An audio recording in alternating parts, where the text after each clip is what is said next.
Going to start with that significant news from Tottenham Hotspur this lunchtime. The club asking their supporters to end their use of the Y word, saying it's time to move on from the term being associated with the club. It's the first time Spurs have made a direct appeal to their fans about the word's use. Today's statement follows a review that started in 2019 and concluded in the summer of 2020. But the club delayed publishing its findings due to the pandemic.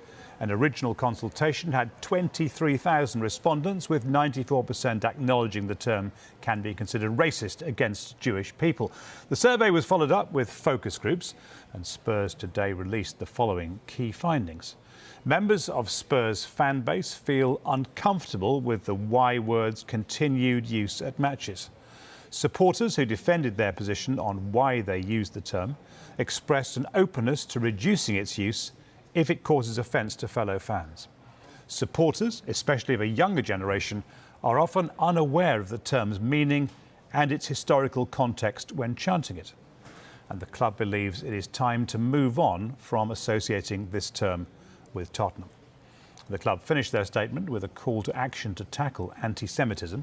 The statement read, "Our supporters' use of the Y word should never be cited as an excuse for the real evil that is anti-Semitism. The adoption of the term was a direct consequence of the lack of action taken in the past on this matter. There is some great work being undertaken in relation to wider anti-racism and anti-homophobia initiatives already. We feel a similar approach is needed to address anti-Semitism, a sentiment that was also strongly borne out in our fan focus group work. Anti-Semitism remains a serious issue in football, and more needs to be done to combat it. We believe that anti-Semitic abuse must be given the same zero tolerance that other forms of discriminatory behaviour should receive. It shouldn't be left to a minority in football to address and lead on this." Live to our chief reporter, Kaveh Solokol, who is at the Tottenham Hotspur Stadium for us this afternoon. Very significant moment for the club. Kaveh, take us through the findings of the survey and the reasons they want the fans to stop using the Y word. Well, look, it is a significant moment for Spurs, and it is a problem that the club have been grappling with, and it is a problem that is really unique to Tottenham Hotspur Football Club. They've got a situation where their fans openly sing, chant using a word which most people would say is a racist insult. But the situation behind its use is quite complicated. Tottenham are a club who historically have had very strong links with the Jewish community.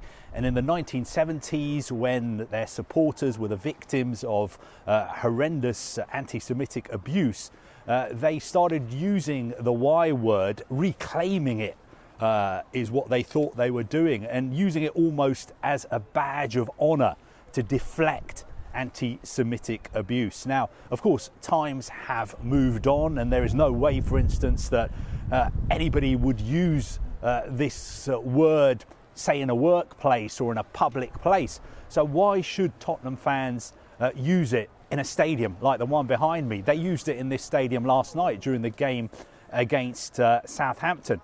Well, what Tottenham have done, because this is an issue they take very seriously, is they've carried out a consultation. They've carried out lots of consultations in the past, but this one, the most recent one, appears to be the most significant, because they've spoken to more than 23,000 fans, and Tottenham supporters, the majority of them now feel that it is time to move on. It is time for supporters to stop using this word. Yes, there are reasons why. It is a very nuanced argument. People can talk all day and all night about the wrongs and rights of whether Tottenham fans should use the Y word.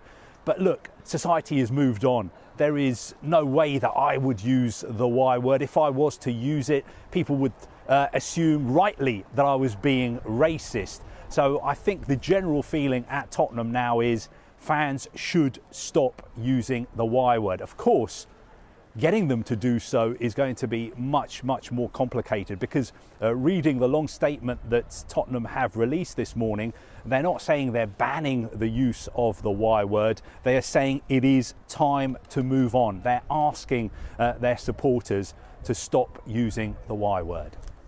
Solical live from Tottenham. Thanks very much indeed. Let's bring in Tony Burnett, who is Chief Executive of Kick It Out. Tony, good afternoon to you. Your reaction to today's statement from Spurs? I think it's really positive. I just want to commend and applaud Spurs on their action. I think it's really important that Spurs set the standard on this, given that this term is most prevalent around Spurs as a club. So it's brilliant, and we're happy to work with and support Spurs in whatever way we can to eradicate the use of this term. Why has it taken so long? I think it's a difficult one, and it's got a history of the use of this term around Spurs that I know is challenging originally as a term of defiance to challenge people who are anti-Semitic, is my understanding. But we formed our anti-Semitism working group a number of months ago now, chaired by Lord Mann, and it's got a number of prominent members of the Jewish community in that forum. And right from the outset, they were really clear about our primary activity should be working with football to try and eradicate the use of this term, because in a broader climate where hate crime, anti-Semitic hate crime is increasing, and it's going through the roof over the last 4 or 5 years, we have to make sure that anti-Semitic discrimination is given the same level of consideration as other forms of discrimination. And the use of this term is central to that, so we need to eradicate it from football.